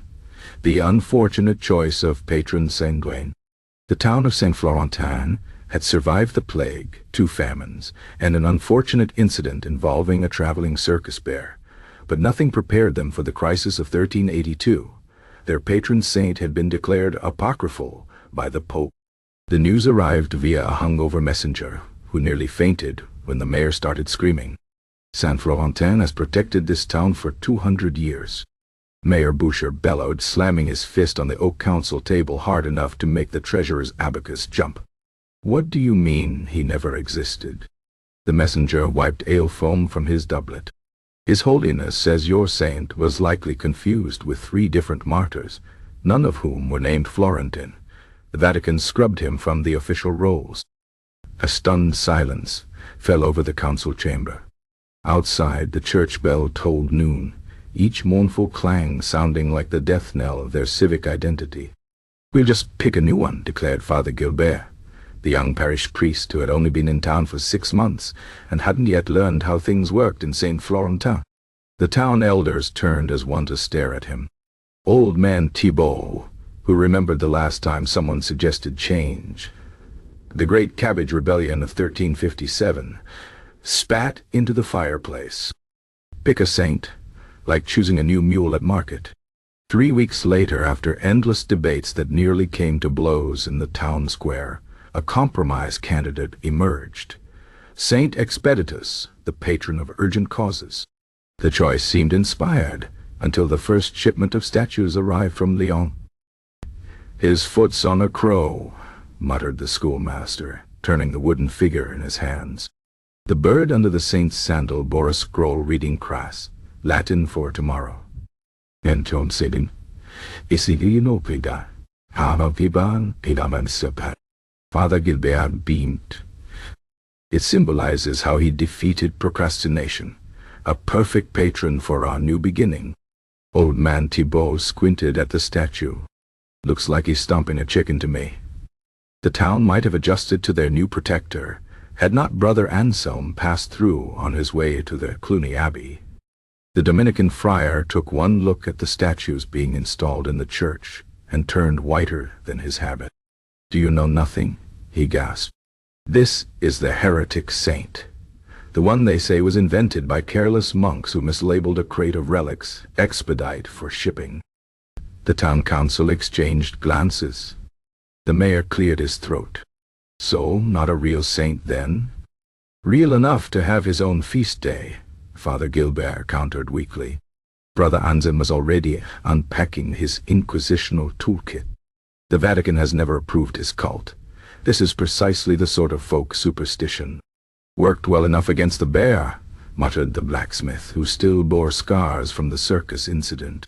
The debate might have ended there had not Bertrand the baker, town skeptic and professional contrarian, declared loudly in the tavern that night that saints were all nonsense anyway, and that the town would do better praying to a decent loaf of bread. Brother Anselm, who had taken up temporary residence in the confessional, overheard this blasphemy. By morning, Bertrand found himself chained in the church cellar awaiting judgment, the baker's dozen of stale rolls tossed in as mocking evidence. The trial lasted exactly as long as it took Brother Anselm to list 7 different heresies Bertrand had apparently committed by questioning saintly intercession. The baker's defense, that he'd been drunk and the ale at the Red Rooster was notoriously strong, only worsened his case. "Alcohol reveals the truth in men's hearts," the friar pronounced. "You have shown yourself an enemy of the faith." Only when the pyre was being built in the square did Father Gilbert intervene. "Perhaps," he suggested weakly, "we might show mercy. The man is clearly an idiot rather than a heretic." Brother Anselm reluctantly commuted the sentence to banishment when the town council pointed out they'd have no fresh bread otherwise. Bertrand left at dawn, hurling curses and half-baked loaves at the statue of St. Expeditius as he went. The town thought that would be the end of it. Then the rains came. For 40 days and nights, the heavens opened on Saint Florentin. The river burst its banks. The newly painted saint's statue in the square developed a worrying lean. Even Brother Anselm's carefully penned condemnation of Bertrand mildewed in its scroll case. "Saint Expeditius is angry," whispered the fishmonger's wife. "He wanted that burning." Father Gilbert tried to reassure his flock that saints did not demand human sacrifice. But when lightning struck the church tower on the 3rd Sunday of downpour, even he began eyeing the statue nervously. The crisis peaked when little Marie Lafarge swore she saw the statue move its foot to crush an actual crow in the churchyard. Town collectively decided Bertrand's exile had been hasty. A delegation found him 3 villages away, drunk but still capable of kneading dough. His return coincided with the rains stopping so abruptly that puddles evaporated by noon. The town took this as a sign, though of what exactly no one could agree. Saint Expeditius remained their patron, though the more controversial statues mysteriously disappeared. Brother Anselm left town muttering about willful ignorance. And Bertrand? He baked a special loaf each year on the saint's feast day, shaped unmistakably like a certain bird underfoot. The town ate it reverently, if somewhat nervously. After all, as old man Thibault observed while picking crow-shaped raisins from his teeth, it's not heresy if you chew quietly. Chapter 18. The Doomed Herbalist's Witchcraft. Old Marguerite had lived on the outskirts of Saint-Céré for as long as anyone could remember. She was neither particularly old nor particularly frightening, but her knowledge of plants, where to find them, how to prepare them, and most importantly, what they could cure, had earned her a reputation. The villagers called her la guérisseuse, the healer, when they needed her poultices and tonics. But behind closed doors in hushed tones, another word sometimes slipped from their lips, sorcière. It began, as many regrettable things do, with a misunderstanding. Young Father Léon, newly assigned to the parish and eager to prove his zeal, had heard whispers of Marguerite remedies. He had seen the villagers slip away to her cottage at dusk, returning with bundles of herbs tucked into their aprons. He had listened to their stories, how her teas could calm a fever, how her salves healed wounds that stubbornly refused to close, how she had once saved little Jean-Baptiste from the brink of death when even the physician had given up. None of this troubled Father Léon. What troubled him was the way they spoke of her. "It's uncanny," the miller's wife had murmured after Marguerite relieved her husband's gout, as if I knows things she shouldn't. "Aye," the blacksmith had agreed, rubbing his freshly mended shoulder. "No proper Christian woman learns such arts without help. Father Léon's Latin was impeccable, his theology sound, but his grasp of human nature was shaky at best. He heard suspicion where there was only superstition, and fear where there was gratitude. And so, one crisp autumn morning, he paid Marguerite a visit. Her cottage was small but tidy, its shelves lined with dried flowers, roots, and jars of murky liquids that smelled alternately of honey and something far less pleasant. Marguerite herself was stirring a pot over the fire when he entered, and though her back was turned, she did not startle. "I've been expecting you," she said simply. This, as it turned out, was her first mistake. Father Léon's eyes widened. "You knew I would come." Marguerite shrugged. The new priest always does. This was not prophecy. It was simple fact. Every new cleric in Sancerre had, at some point, come to investigate the village healer. Most left satisfied she was harmless. Some even bought remedies for their own ailments. But Father Léon was not most priests. "What is this?" he demanded, pointing to the bubbling pot. "Broth." "And these?" He gestured to the hanging herbs. "Thyme, rosemary, sega tonti, diddy, sharon what time. And Eustace?" He seized a small pouch from the table, its contents dark and pungent. Marguerite sighed. "Mugwort, for sleeping troubles." Father Léon's grip tightened. "The devil's weeds." Marguerite had heard this before. "God made the plants, Father. Surely he meant for us to use them." A reasonable point. Unfortunately, Father Léon was no longer listening. His gaze had fallen upon Marguerite's ledger, a simple book where she recorded which remedies she had given and to whom. The names were neatly inscribed, the dosages carefully noted, but to the priest's eyes, it looked like a ledger of another kind entirely. "A grimoire," he breathed. Marguerite opened her mouth to correct him, but it was too late. The word had been spoken. The accusation had taken root. The trial was swift. Marguerite's herbs became potions. Her knowledge of anatomy became unnatural insight. The fact that her cat, a fat, lazy creature named Poupée, seemed to watch the proceedings with unusual intensity was taken as proof of a familiar spirit. Even the villagers who had once praised her now crossed themselves when she passed. Old grudges surfaced. The miller's wife recalled how Marguerite had once predicted rain on her laundry day. The blacksmith swore she had muttered in tongues when treating his burn. Little Jean-Baptiste's mother, who had once wept with gratitude, now whispered that her son sometimes woke screaming of the green woman in his dreams. Marguerite listened to it all in silence. When Father Léon demanded she confess to consorting with the devil, she only smiled faintly and said, "If the devil had taught me my craft, Father, do you think I'd have bothered curing your toothache last winter?" This did not help her case. On the morning of her execution, the sky was an unforgiving blue. The pyre had been built high, its wood dry and eager. Marguerite stood before the crowd, her hands bound, her back straight. Father Léon, eager to wring a last confession from her, leaned close. "Repent, woman. Denounce the devil's works, and God may yet have mercy on your soul." Marguerite met his eyes. "You are a fool," she said not unkindly, "but I forgive you." Then, as the flames rose, she did something no one expected. She began to sing. Not a hymn, not a curse, but a lullaby, the same one she had sung to Jean-Baptiste when his fever burned hottest, the same one she had hummed while stitching the blacksmith's wound, the same one she had murmured over 100 sick beds, 1,000 pains. The villagers fell silent. Even Father Léon hesitated. For a moment, it seemed the very air held its breath. Then the fire caught her skirts, and the song became a scream. Afterward, the villagers returned to their homes.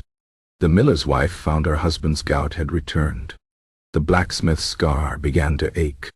Little Jean-Baptiste took to his bed with a fever no physician could break. And Father Léon?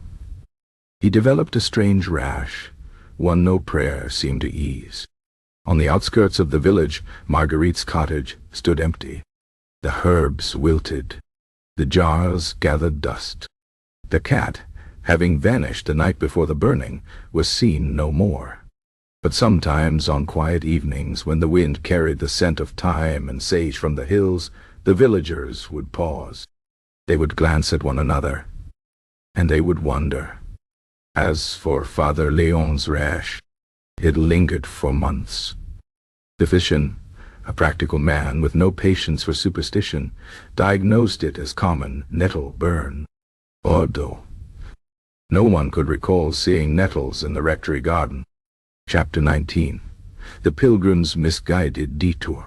Pierre of Burgundy had set out for Compostela with 3 things: a sturdy walking staff, a small purse of coins sewn into his tunic, and an impeccable sense of direction.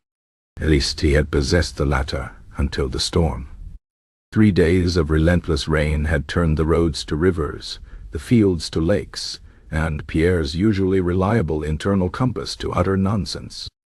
When the clouds finally parted, he found himself on an unfamiliar dirt path that seemed to lead nowhere in particular. By the time he stumbled into the village of Saint-Jean-le-Pauvre, his boots were ruined, his cloak smelled like a wet dog, and his patience had long since evaporated.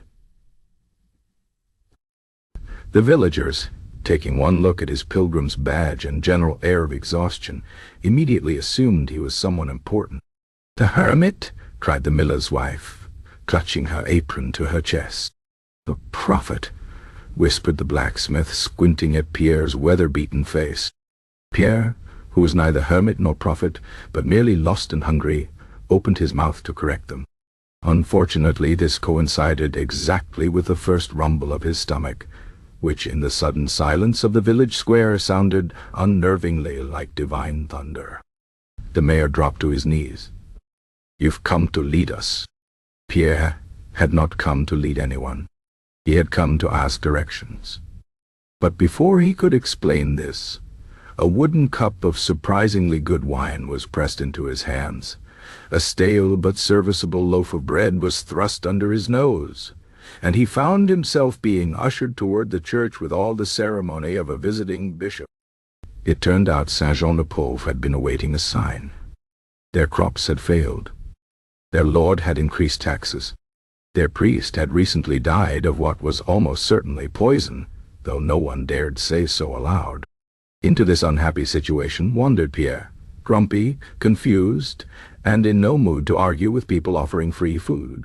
That evening, seated at the head of a long wooden table in the mayor's house, Pierre made his second mistake. Tired of the villagers' expectant stares, he sighed and said, "What exactly do you want from me?" This was taken as an invitation to list grievances. The mayor spoke of unjust taxes, the blacksmith of the Lord's men stealing livestock, the miller's wife of how the last priest had been unhelpful in ways she declined to specify. Pierre, whose feet ached and whose head was pleasantly fuzzy from the wine, nodded at what he thought were appropriate intervals.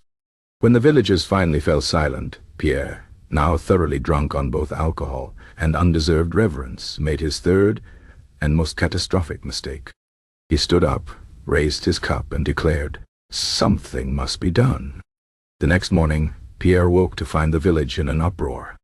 Overnight, someone had painted slogans on the mill. The Lord's tax collector had been pelted with rotten vegetables. And most alarmingly, a crowd of armed, if somewhat confused, peasants was gathering in the square, all chanting "The Pilgrim wills it." Pierre, who remembered very little of the previous night beyond the excellent wine, tried to slip away quietly. He was apprehended at the edge of town by the blacksmith's enormous sons, who cheerfully informed him the uprising, their word not Pierre's, would begin at noon. "I think there's been a mistake," Pierre whispered desperately as they marched him back to the square. "Exactly," boomed the mayor, clapping him on the back. "And we shall correct it. Today we cast off our chains." Pierre had never seen anyone cast off chains before, but he was fairly certain it wasn't supposed to involve this many pitchforks. Before he could protest further, he was hoisted onto a wagon and presented to the crowd like some sort of revolutionary dessert. "Speak," cried the miller's wife. Pierre opened his mouth. What came out was, "I'm not who you think I am." A hush fell over the crowd. Then the blacksmith nodded sagely. "Of course not. You're far greater." This was how Pierre of Burgundy, a man who had never raised his voice in anger, much less a rebellion, found himself leading 50 peasants toward the Lord's manor.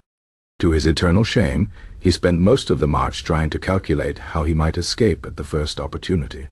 The opportunity never came. The battle, if it could be called that, lasted approximately as long as it took the Lord's guards to realize the approaching mob was serious. They threw down their weapons and fled. The Lord himself was found hiding in a wine cellar, where he immediately offered to halve the taxes and restore the stolen livestock if they'd just go away. The villagers turned to Pierre. "What say you?" Pierre, who had been eyeing the manor's well-stocked larder, made his final mistake. "I say, that seems fair." And so Saint-Jean-le-Pauvre got their reduced taxes, their livestock returned, and a new holiday called Pilgrim's Day. Pierre got a full belly, directions to Compostela, and a lingering fear of villages with grievances. Years later, when travelers passed through and asked about the famous rebellion, the villagers would tell the tale of the mysterious pilgrim who'd appeared in their hour of need, led them to victory, and vanished as suddenly as he'd come. They kept his walking staff enshrined in the church, just in case they needed him again. As for Pierre, he made it to Compostela eventually. Then he took the longest possible route home. Chapter 20. The Final Irony. Canonized by mistake.